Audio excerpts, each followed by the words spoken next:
Namo Bhagavate Vasudevaya. Om Namo Bhagavate Vasudevaya. Om Namo Bhagavate Vasudevaya. Om Namo Bhagavate Vasudevaya. Om Namo Bhagavate Vasudevaya. Om Namo Bhagavate Vasudevaya. So we are today reading from Upadesa-prakasika, text number 4. Dadati pratigrihnati. Dadati pratigrihnati. Guhyam ākhyāti pritchati. Guhyam ākhyāti pritchati. Bhuṅkte bhojayate chaiva. Bhuṅkte bhojayate chaiva. Shadvidham prīti lakshanam. Shadvidham prīti lakshanam. Thank you. Dadati, Dadati gives charity. gives charity. Pratigrihnati, Pratigrihnati accepts in return. accepts in return. Guhyam, Guhyam confidential topic. confidential topics. Ākhyāti, Ākhyāti explains. explains. Pritchati, Pritchati inquires. inquires. Bhuṅkte, Bhuṅkte eats. eats. Bhojayate, Bhojayate feeds. feeds. Cha, Cha also. also. Eva, Eva certainly. Certainly. Shadvidam, Shadvidam 6 kinds. 6 kinds. Priti, Priti of love. of love. Lakshanam, Lakshanam the symptoms. symptoms. Translation purport by His Divine Grace Śrīla Bhaktivedanta Swami Prabhupāda Ṭhākura. Offering gifts in charity, accepting charitable gifts, revealing one's mind in confidence, inquiring confidentially, accepting prasad and offering prasad are the 6 symptoms of love shared by one devotee and another. So here we are hearing the 4th verse of the Upadesa-prakasika. The first one given us idea, prerequisite to practice spiritual life, Vācavegam, Manasa-krodha-vegam, Jiva-vegam, Udara-pastha-vegam. And then we heard about 6 things that we have to avoid if we want to healthy progress in bhakti, advance spiritually. What are those? Patyahara, prayasascha, prajalpa, nimagraha, janasangascha, shadvidam, bhakti vinashyati. Then utsaha nishchaya avartanat sangatyaga ashatovite shadvi bhakti prasiddhyati. Okay, and then today we have, after learning that satsanga is required and asatsanga should be avoided twice in 2nd and 3rd shloka. Now we are convinced we need satsanga. How to deal among devotees? How do we behave in satsanga? Here this shloka explains. So here, we go to Srila Prabhupāda's purport. Srila Prabhupada says like this. In this verse, Srila Rupa Goswāmī explains how to perform devotional activities in the association of other devotees. This is from the purport. Then Prabhupada explains briefly. There are 6 kinds of activities. Dadati, giving charity to the devotees. Pratigrihnati, accepting from the devotees whatever they may offer in return. Guhyam ākhyāti, opening one's mind to the devotees.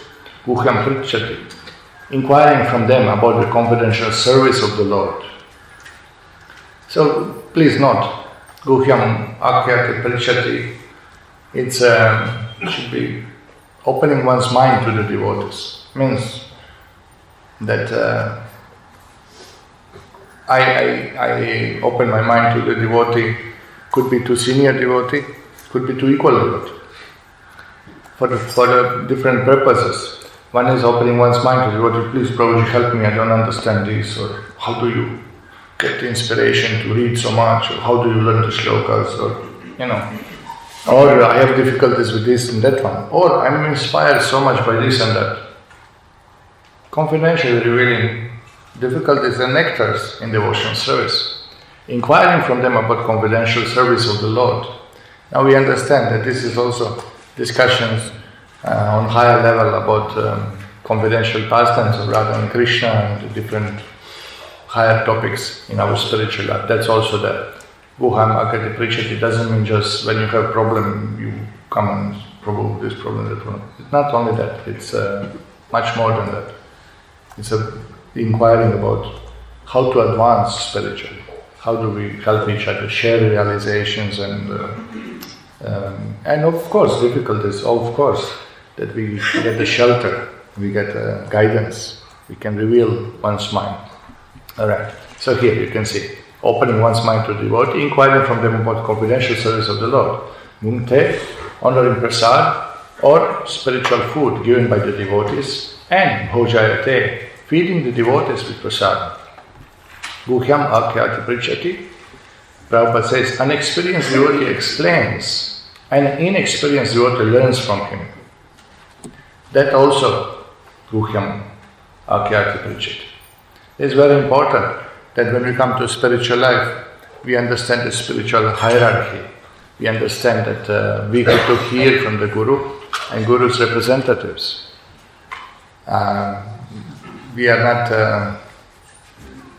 in favor of the modern educational system when they call the teacher facilitator. And the knowledge should come from the group and teacher should just facilitate. Teacher introduces himself. I'm not here to teach you anything. I'm just to facilitate exchange of knowledge within the group. Alright, so that makes sense till some level. Because if group is to learn on its own, basically within the group there will be somebody who knows more than another one. So this much group can learn.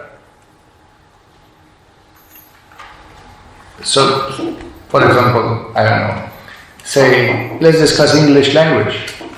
How do you properly say past tense in English? So there are quite some English speakers, they will share that. Okay, fine. So within the group, whatever is the highest one who possesses the knowledge in the group, this much group will learn. Alright, now we are introducing a topic, Croatian language. Please, share your thoughts about it. How do you say past? I was a teacher in Croatian. Please, share among the group. Come on, be enthusiastic. Misguided. He's misguided. No clue. Learn one word in Croatian and it's wrong. Bad word. So, where is the progress of the group? By facilitation. Nonsense. How do you learn about transcendental subject matter, Bhagavatam Adokshajam, which is beyond our power of senses to reach, beyond mind to reach, beyond intellect to reach? How are you going to learn about it? Shruti, you hear, this is the process. You hear from one who knows. This is the only way. There is no way that we learn about God by discussing among ourselves. Tarko Pratishta. This is not possible. This is so bad. Nowadays they teach in the school this facilitation nonsense. You have to learn. You have to learn from the authority. Wow. Otherwise, students, they don't feel comfortable. What is not comfortable? They're ignorant. They have to learn. You tell them that they are comfortable. You tell the truth. You tell them the matter, and then they learn. And this is how you learn. No? It's a simple thing. There is no way of transmitting knowledge unless it comes from somebody who knows. Now, what is it? Tadvidi pranipate, pariprashna, sevaya, upadekshantite jnana, upadesh. They will give you. Upadesha-amrita, they will give us. Jnaninas tattva-darshinaha. But who is that tattva-darshi? One who has realized, who knows, he can teach us. If I do not know, what I am going to teach you? I cannot teach. So similarly, you have to have a teacher. Every disciple has a guru. Every guru has his disciples. This is the system. This is thousands of years old system. This is Krishna's system.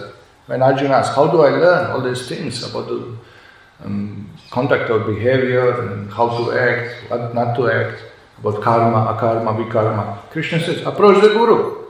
Bhagavan said, go through the guru. This is the system I have set up for everyone. So this is very important. Guhyam Akyati Prichati means that you learn from senior devotee. Now that you join temple and you think, oh, I know everything. Okay, you don't talk to me. Yeah. So then what is the attitude? Attitude is you're not going to learn anything. That certain humbleness, humility is required. Now, that was training from the childhood. That people will learn from the childhood. You obey your parents first. Correct? You obey the elders. This is the culture. Every morning you wake up, what do? Touch feet of mother and father. Still, anybody doing still? Alas, where has the culture gone? You see, but it was there. I know Shivala Prabhu and Nanda Kumar, their father was strict. They coming from very cultured family. Every morning, when Shivala was married, had the children, morning he would wake up, touch the feet of mother and father. And therefore, what is the point? The transmission of knowledge, transmission of good qualities, it's possible. And you can see what a good person he is, what a good devotee he is, what a cultured person he is, what a polite person he is, what a capable person, what a good contribution to society he is. Yeah? Nowadays in Europe, children they call mother, father by name. I couldn't do that.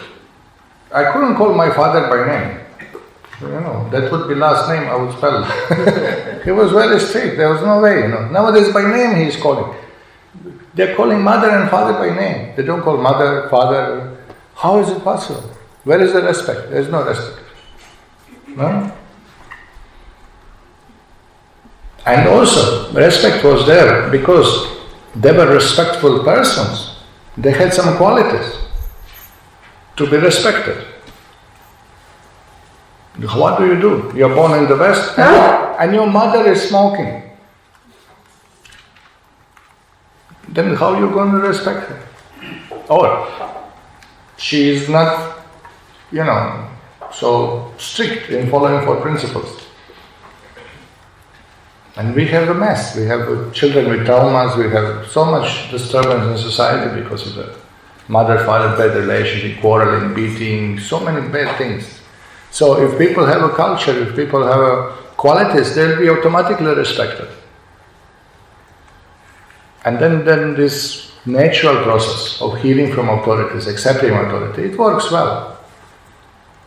Child is trained to respect parents, parents are trained to respect Guru, and child will see, parents are respecting Guru. Automatically child has respect for a Guru. And Guru is bowing down to the Lord. And here you have devotee. Automatically, just by living in such a family, one has a good... the character is formed, the qualities are brought up. It's so important, hierarchy. Here we say we are all devotees, but still there is discrimination. The senior devotee should be respected. Externally, it's by initiation. Sannyas has the biggest respect in society. Then, Vanapras, then the second initiated devotees, first initiated devotees, all kinds of hierarchy we have. Those who are taking some services, important, like that. So, say, watering tulasi in the morning. First, second initiated devotees, then first initiated, then bhaktas. Why? Just that this attitude of respecting senior is there, so there is tendency to hear. The opportunity to hear is open. Ears are open. If this is senior, I have to hear from him. No?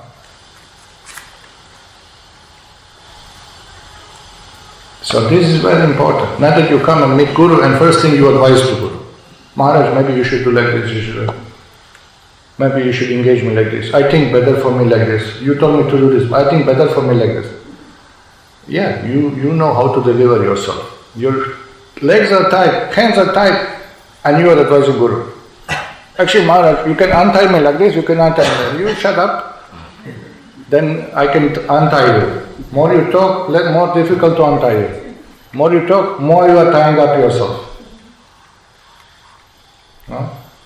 This respect must be there. As there is no learning. No?